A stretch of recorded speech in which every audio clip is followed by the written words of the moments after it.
Sir, Ballia से लेकर दिल्ली तक लोकसभा चुनाव को लेकर बड़ी चर्चा है आपकी। क्या तैयारी चल रही है सर? ये तो शीर्ष नेतृत्व को तय करना है कौन लोकसभा लड़ेगा चुनाव। ये नीरज शेखर या कोई और यहाँ का नहीं तय करेगा। राज्य पे जो यहाँ पे लखनऊ में लोग और दिल्ली के लोग तय करेंगे कौन लड़ेगा।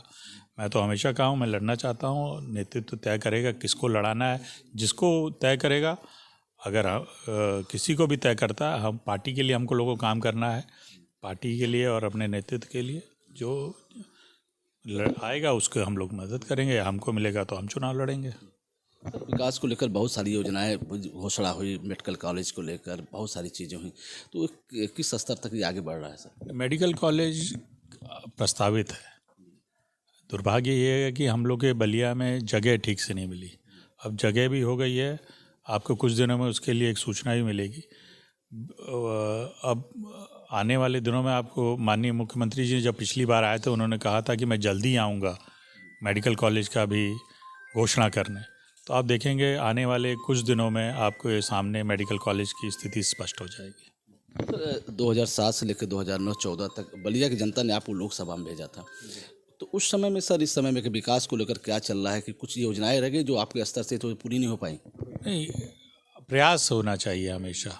मैंने हमेशा प्रयास किया शिक्षा के क्षेत्र में, चाहे खेल कूद के क्षेत्र में, चाहे मेडिकल कॉलेज हो और या स्पोर्ट्स कॉलेज हो, यूनिवर्सिटी बनी, 400 केवी का सब स्टेशन बना, पुल बना। जहाँ भी रहे मैंने प्रयास किया। रेल के क्षेत्र में, सड़क के क्षेत्र में जो प्रयास कर सकते हैं, जो भी जनप्रतिनिधि होता है वो चाहता है कि अपने क्षेत्र का विकास हो। उनमें मैं भी एक था, मैंने प्रयास किया, अभी भी प्रयास कर रहा हूँ और मुझे पूरा भरोसा है क्योंकि केंद्र में भी हम लोग की सरकार है, राज्य में भी सरकार है। आने वाले समय में आप जब देखेंगे, आप जानते हैं कि पूर्वांचल के दोनों तरफ कॉरिडोर बन रहा है, उद्योग वहाँ लगेंगे, तो बलिया की सूरत ज़रूर बदलेगी और बदल रही है। कभी किसी ने सोचा नहीं था कि यहाँ पे परियोजना आएगी 3600 करोड़ की जल के लिए, ग्रीन एक्सप्रेसवे बनेगा 5500 करोड़ का।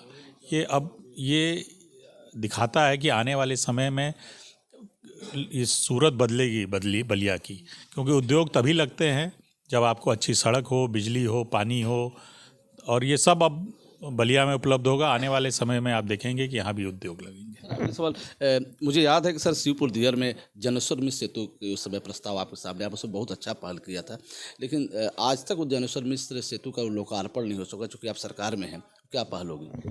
कुछ समस्याएं थी बिहार सरकार की तरफ से भी, वहाँ भी स्पष्टता आ रही है और हम लोग का भी अप्रोच दूसरी तरफ नहीं बना था, उसका भी प्रस्ताव पास हो चुका है। दयाशंकर जी, माननीय मंत्री जी और मैं गए थे पीडब्ल्यूडी मंत्री जी के यहाँ। मंत्री जी ने आग्रह किया आदरणीय जितिन जी से कि उधर का अप्रोच बना, उसके भी बजट पास हो गया है। बिहार सरकार बंदे तक को बनाना था, वो भी अब स्वीकृत हो चुका है।